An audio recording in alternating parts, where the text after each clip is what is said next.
We're on day 2 of getting this porch ceiling all wrapped up and closed in.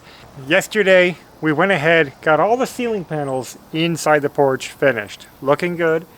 Today, I want to work on the soffits. We have a very low sloped pitched roof right here, but I still want my soffits to be level at the end, this overhang right here at the end. So I have to build it out a little bit so that, you know, we just tilt it down. So I'm just going to rip some wood that we're going to put along under there. You'll see how it's going to work. All right, I got my saw set up for what I think I need. I'm going to rip a scrap piece of wood just to see if it's going to work out.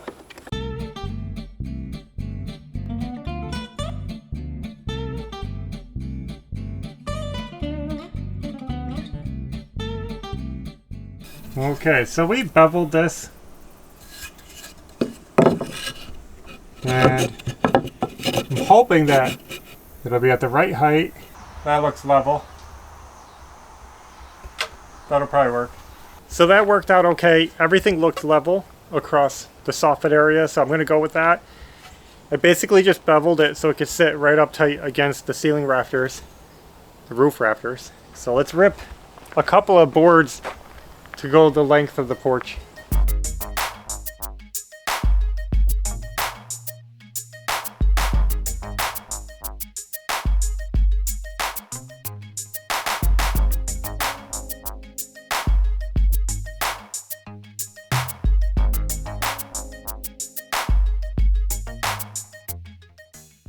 Before I install those 2 boards that we just ripped, let me show you how I got the angle of the cut so it would sit properly against the roof.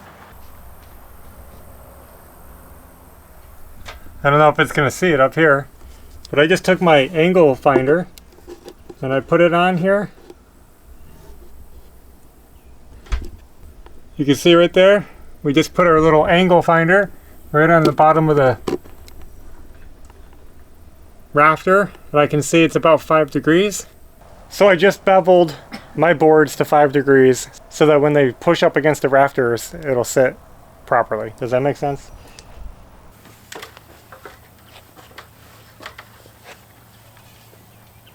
Let me just see where it lands.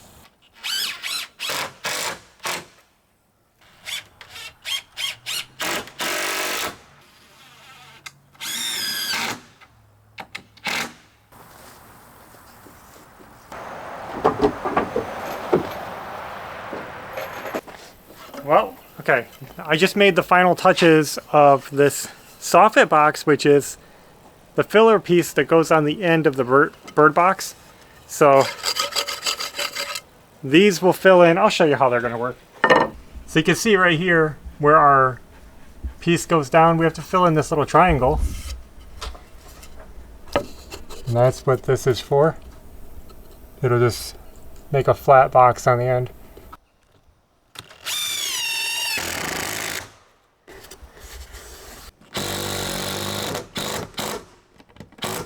Now I need a nailer on this side for the side face soffits.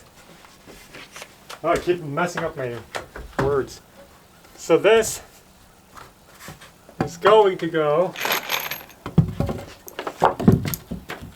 like right here. I think that's even, I hope. This should be good enough. So we cut the board around it? I don't know, we need something right here, because like this is going to come down to like that. Oh. So there should be something here to hook it to. I'm not really sure what to do right now. So I ended up adding another nailer on the end here so that when our soffit comes down, the end is secure. And another one on this end where the roof kind of bends. Now this soffit panel that we have already up there goes up. It sticks down a little long, so we will have to trim that up a little bit before we start that side. But I have all the nailers in place right here.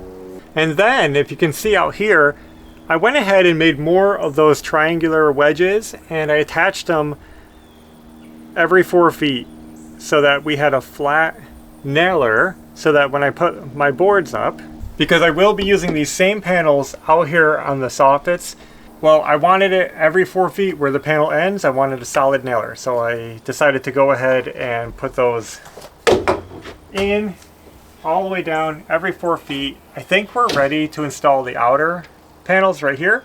And then we will work our way up the side and see what we can get done.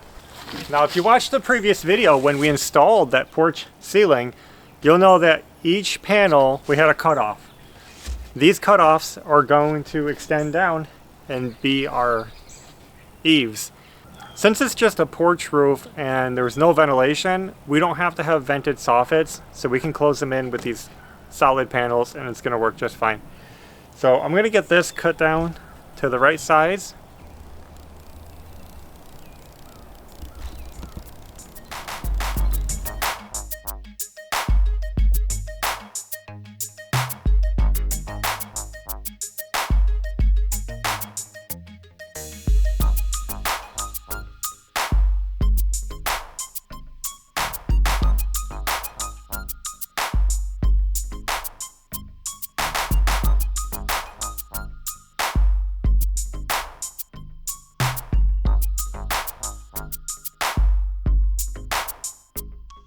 And now, the way these panels are designed, they really have to land on a nailer for the tongue, the lap, to be secure. You can't have it just floating. I mean, you could, but it's going to be awkward. So this is dictating where we begin.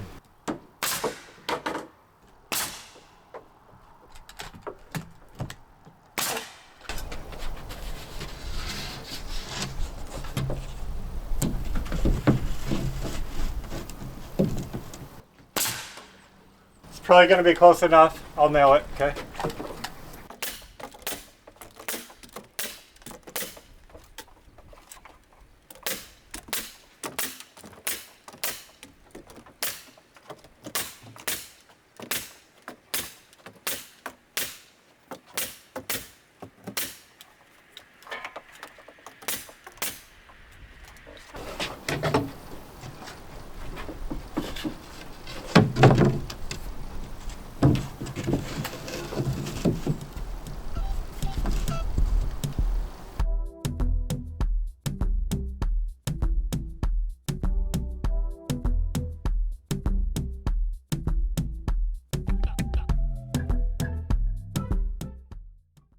And I had to dig through my scraps to cut one last piece to put here, because so far we've only used those cutoffs from the ceiling panels. So let's finish off this edge. And do you guys notice the grooves? They do line up from the ceiling to the soffit because they're following the same rafter pattern.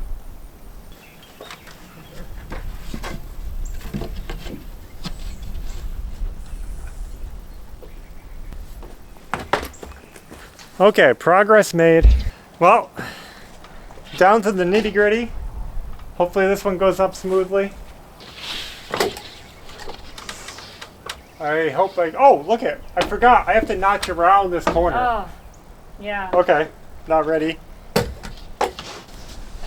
I feel like I'm a little far away, but the steps are making it awkward here. Just watch yourself in case I drop it. God.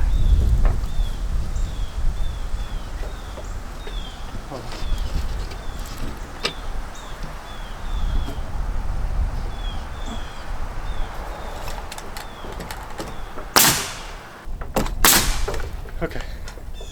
Okay, we're down to the last piece. Or we're up to the last piece, right? Down to. We're up to it. Okay, that's perfect.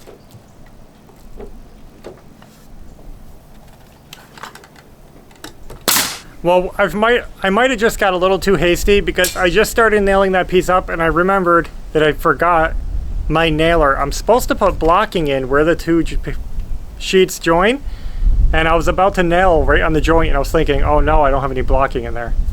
So I only have 3 nails in the panel right now. I'm going to try to pry it out without ruining it. If it gets ruined, I have more, I can make a new one. but we're gonna try to pry it off, put the proper blocking in, because without blocking, the joint is kind of flexible and it can separate, and I just don't like that. So we're gonna stiffen it up.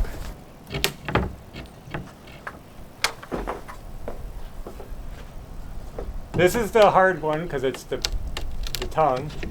We'll probably just pull through.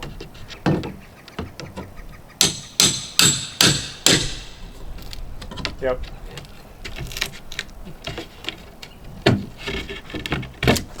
Okay.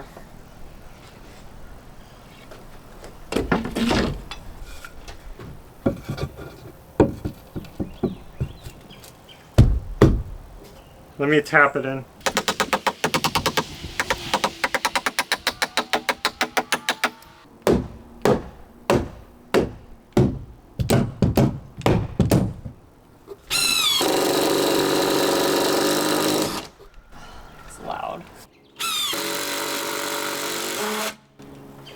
Is that it? I think that'll be enough to stiffen it up, yeah?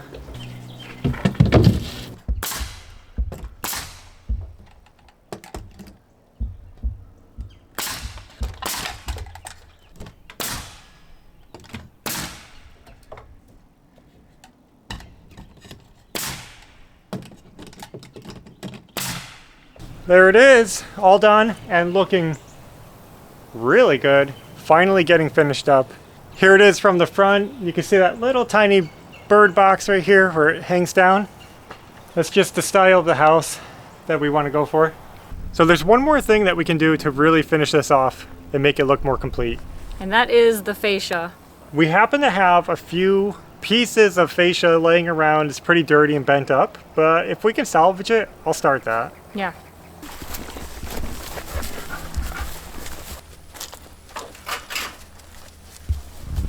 So here it is. Actually, we have 4 sheets. I didn't know that. I don't know what this one is. It's huge. Let's leave this one because I don't think we'll need a giant one. We'll save that for something else. Am I going to crash? No.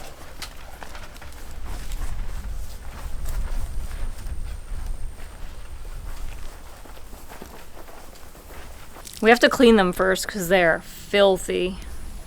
And we're not putting them up like that.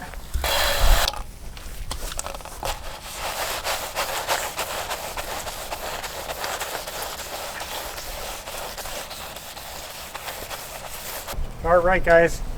Let me show what's going on here. We got our first bend to wrap around the corner here. Let's see if this goes up okay.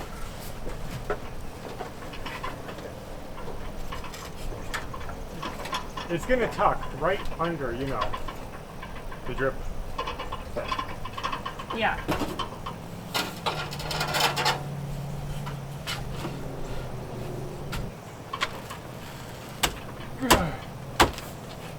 It's got like an inch to go See it. still.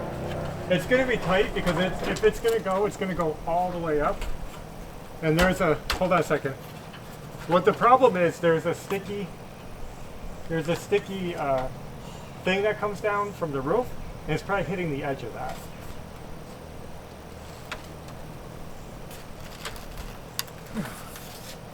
It goes up, then it goes down.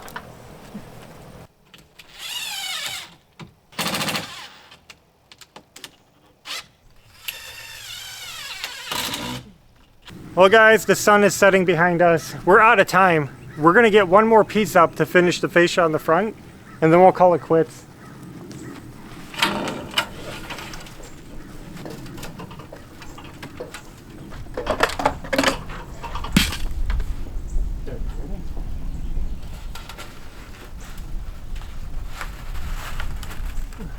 Let me peel this up and make sure it's gonna go where I want it to go. Well guys, tell me, doesn't that start making it look like a home? Like, this is the front entry of our home. This is the front of the house. Essentially, you know, we call this the front and that's the front. But our front porch has always looked a little uninviting, a little disastrous. It is awesome after all these years that we're finally finishing it. And it's funny because another job like this where it feels intimidating in my mind and I go, oh, I can't do the porch. I had all different ideas before. They've evolved over the years, but the porch felt intimidating to me. And I've been busy with so many other projects that I just never got to it. And now that we're doing it, wow, it's coming together so quick and it looks so good. The ceiling is closed up. Everything looks nice. The fascia is on. We don't have that ugly flashing, black flashing on there. It's going to protect the wood. It's going to keep it from rotting. And imagine it once we get all the porch posts wrapped and beautiful. And let me show you what we have to do now. It might be a little hard to see, but right here, one last piece of fascia that we have to do and clean up the edges and everything, but it just has to go right there. We'll do that tomorrow or whenever, but after that is done, we can finally finish the gable trim. We have this roof. You see, we installed a metal roof, but we were never able to fully finish it because the gable trim has to go over that edge. Yeah. We really needed to get these fascias done before that could go on. It's going to make our roof so much more secure if we get a hurricane blowing through or strong winds, because that gable trim locks the edge of your roof down so that wind can't get under it and grab it. For a couple years, we've had a clamp on it holding it down. Right. It's just been clamped down and I've been putting it off and it's finally getting done. Now, we will be painting the ceiling in there. We were going to do it white. We might do it white. Maybe. We're not doing it blue. A lot of people have been asking if we're going to do it blue. No blue. We're not into that. Some people think it actually deters insects and birds, but from what I've researched, there's nothing really to back that up scientifically. It's more of like a myth. Something people believe. Yeah, they say it came from the fact that the old paint, when that started, and they actually started painting ceilings blue because of basically African witchcraft. It was just a superstition that it would help protect from ghosts. Well, they say that when they were doing that, the paint contained lime, and the lime deterred bugs, and they thought it was the blue. So it was just the paint itself that was deterring the insects. I have no idea. I'm not going to go deep diving into that. I'm not worried about insects anyway. Yeah, we're okay or with birds. it. So it's not going to be blue. It's either going to be white like everything else, or something else. Or something like brown. A tone of light beigey type color. Yeah, maybe. Because I think that color of the primer looks good with the siding color, actually. Yeah. But because all the existing soffits are white so far, I almost feel like it's easy to just keep it that way and just tie the white in, because right now it flows. Yeah. We will probably do it white. Hey, you know us, if we ever want to, we could paint it white and then we could repaint it later. Yeah. A new color. So we'll see. Another good thing about getting this done is we emptied out the bus again. So now our materials hauler is ready for the next load, which is probably going to be your mower so that you can mow at the mobile home. We have to get some mowing done, and then we'll see what's next. We need to buy more trim for the mobile home. Yeah. So that means since this is done, we're ready for the next trip to the store. Yep. And we'll be back at the mobile home soon, mowing and doing trim. We might not show the mowing, but it is what it is. I think that's all we have for now. Thanks for watching. And until next time, take care. Bye.